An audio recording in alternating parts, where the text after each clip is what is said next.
Sénateur Cardozo. Chers collègues, je vais me concentrer sur le budget supplémentaire des dépenses, en particulier sur les dépenses concernant les exigences du 2 de l'OTAN. La sénatrice Lapcan-Benson nous a donné des informations et je remercie la sénatrice Marshall pour sa bonne analyse. J'ai participé récemment à la conférence de l'OTAN à Dayton, en Ontario, où il était clair que nous devions faire plus en matière de dépenses. Il y avait aussi un éléphant dans la pièce. Le gouvernement américain semblait vouloir saper les économies de tous les autres alliés de l'OTAN. Notre obligation est maintenant d'augmenter les dépenses en défense alors que nous améliorons notre économie. Comme la sénatrice Lapcan-Benson l'a dit, les dépenses budgétaires augmenteront de 8,6 milliards de dollars par rapport au budget principal de 2025-2026. Elle a présenté 5 demandes du ministère des Dépenses. D'abord, on a une augmentation de salaire pour les militaires au-delà du rang de colonel. Ensuite, il y a aussi des occasions de manufacturières. On a aussi l'aide militaire à l'Ukraine et de l'équipement pour les forces armées et des infrastructures. Deuxièmement, j'aimerais encourager le gouvernement pour s'assurer que les dépenses sont, dans la mesure du possible, faites au Canada pour la recherche et le développement, l'innovation et la fabrication. Le sénateur Colin Deacon a parlé d'innovation aussi plus tôt pour l'industrie manufacturière. Voici certains faits sur l'industrie canadienne de la défense, comme l'a indiqué l'Association de l'industrie. L'industrie contribue à hauteur de 9,6 milliards au PIB. Leurs investissent plus de 40 milliards, compte beaucoup d'emplois, et nous avons 580 grandes, moyennes et petites entreprises qui peuvent croître. L'industrie de la défense du Canada produit une série d'équipements, notamment des véhicules blindés légers, des fusils et des munitions. Je vais vous présenter certains exemples d'équipements de défense fabriqués au Canada. Rochelle Canada produit des véhicules blindés légers à Brampton, en Ontario. Lorsqu'on regarde les défis auxquels sont confrontés le secteur de l'automobile, on pourrait se tourner vers la fabrication de ce type de véhicules blindés légers. On a IMT Défense qui produit des projectiles et d'usinage spécialisé. Et on a HFI Pyrotechnics qui fabrique des produits pyrotechniques. Je demande au gouvernement de se concentrer sur les défenses en dépenses autant que possible au Canada afin de développer l'industrie canadienne. Compte tenu des menaces tarifaires des États-Unis et l'idée d'un 51e État, je pense qu'on devrait faire 3 choses. Acheter des produits canadiens quand c'est possible, construire au Canada et investir dans la recherche et développement au Canada. J'ai enregistré une série de discussions avec différents Canadiens sur les relations Canada-États-Unis. J'ai eu une discussion avec Daniel Tisch, président directeur général de la Chambre de commerce de l'Ontario, dans ma province. Voici ce qu'il a dit. En défense, nos membres du secteur se félicitent des signes positifs qui se dégagent de l'actualité qui pourraient profiter à l'industrie canadienne et qui ont été renforcés par la visite du premier ministre au sommet de l'OTAN. On a un risque de perdre la base industrielle vers d'autres pays qui augmentent aussi leurs dépenses en défense. J'aimerais citer Benjamin Bergen, qui est président du Conseil canadien de l'innovation. L'investissement dans la défense au Canada sera une occasion manquée d'une génération si nous ne nous assurons pas aussi que l'argent soit utilisé pour établir des entreprises canadiennes pour nos besoins en défense. Différents contrats sont offerts pour des solutions de défense canadiennes. Cela aide à retirer les risques pour les entreprises qui amènent des technologies de pointe dans le marché.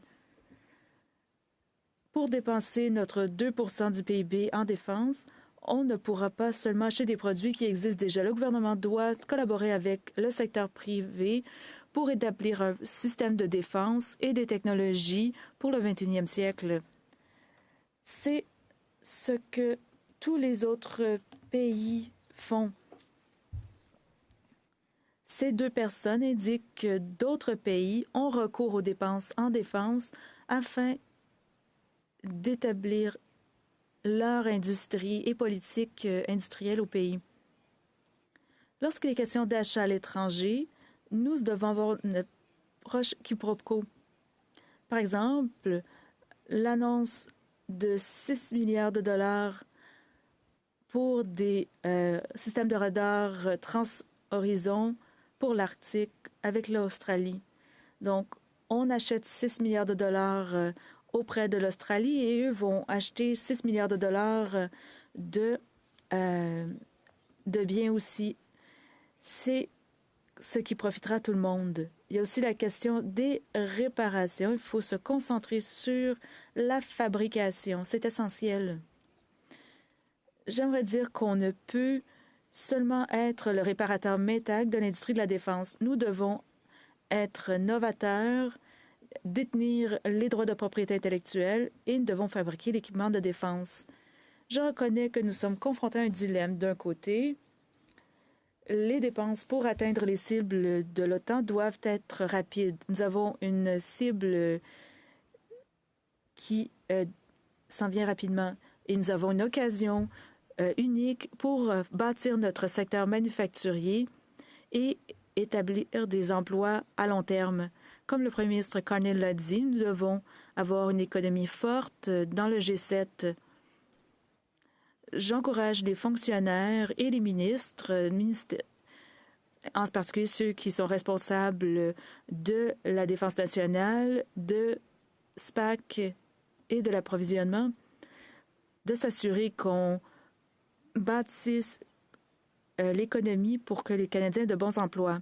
Dans un monde en turbulence, il faut s'assurer que nos engagements permettent de bâtir l'économie canadienne et de donner de bons emplois aux Canadiens. Merci.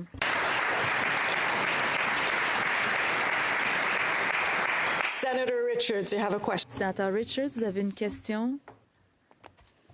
Oui, j'ai encore des questions.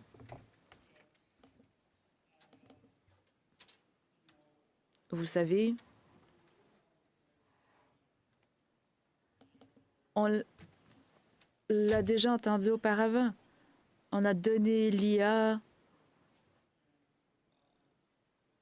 On avait des systèmes pour mettre des satellites en orbite. Eh bien, tout ça s'est passé au cours des 3 ou 4 derniers du gouvernement. Il y a aussi le Arrow dans les années 50. Comment allons-nous transformer la façon de faire les choses maintenant alors qu'on ne l'a pas fait depuis 65 ans? Sénateur Cardozo. Merci, Madame la Présidente. J'espère que des gens comme vous vont pouvoir mettre de l'avant de telles idées. Nous en sommes à un point où les gouvernements canadiens, l'industrie canadienne réalisent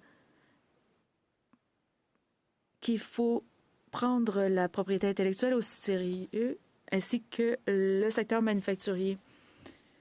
Tout ça va aider pour les dépenses énormes qui s'en viennent et d'atteindre une cible de plus de 2 avec ce qu'on voit dans le budget supplémentaire. Bon, il va falloir agir. Nous avons l'occasion de le faire. Les deux personnes que j'ai citées ont toutes deux dit qu'il faut faire les choses parce que les autres le font déjà. Si on ne suit pas l'exemple des autres et utilisons ces fonds pour bâtir notre économie, eh bien, ça va poser problème. Il faut saisir cette occasion. Lorsque le premier ministre parle de bâtir la plus grande économie du G7, eh bien, c'est un bon début avec ce projet. Cela va aller au-delà de l'industrie de la défense. Il y a toutes sortes d'innovations. Speaker. Senator Cardozo, will you take the question? Sénatrice Patterson, le fait de bâtir de la capacité va aider en recherche et développement, mais aussi dans les investissements dans l'industrie de la défense, qui nécessitera de changer la façon de faire les choses au Canada. Les entreprises à but lucratif doivent avoir des contrats à long terme. On a une stratégie militaire industrielle qui se met de l'avant. Et par exemple, en Allemagne, ils ont mis 1 milliard d'euros de ce côté-là. Alors, comment pouvons en aller au-delà de la recherche et développement et avoir un avenir pour l'industrie de la défense? Cela va porter ses fruits au-delà de la session parlementaire actuelle. Sénateur Cardozo? Je n'ai pas toutes les réponses à votre question, mais votre question est importante. Vous nous demandez de penser à long terme et de voir grand. Nous avons une occasion unique de bâtir les choses à long terme. J'espère que ceux qui s'intéressent à cet enjeu, que ce soit le comité SECD auquel nous siégeons toutes les deux ou autre, eh bien, on pourra soulever cet enjeu.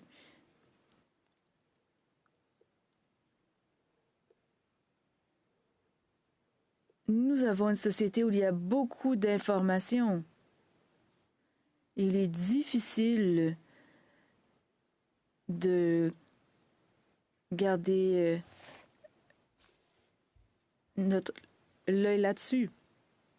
Alors, merci d'avoir soulevé ce point. Sénatrice McFedrin, merci beaucoup, Votre Honneur. Sénateur Cardozo, répondez-vous à une question? Dans les réunions auxquelles vous avez participé, avec les discussions que vous avez eues, avez-vous eu des discussions qui étudiaient non seulement les avantages d'augmenter les dépenses en défense, mais y a-t-il aussi une question de voir ce qui se passera en raison des ressources qui sont dirigées vers la défense, qui ne sera pas appuyé dans la société lorsqu'il y aura beaucoup de ressources qui seront dirigées vers la défense? Sénateur Cardozo.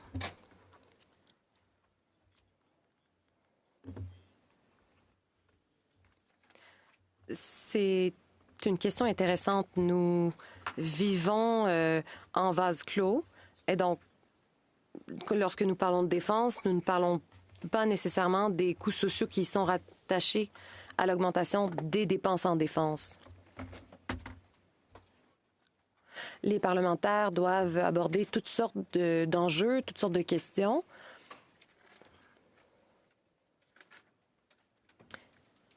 Et je ne veux pas dire qu'en investissant dans l'économie, cela va nous aider à financer nos programmes sociaux. C'est vrai.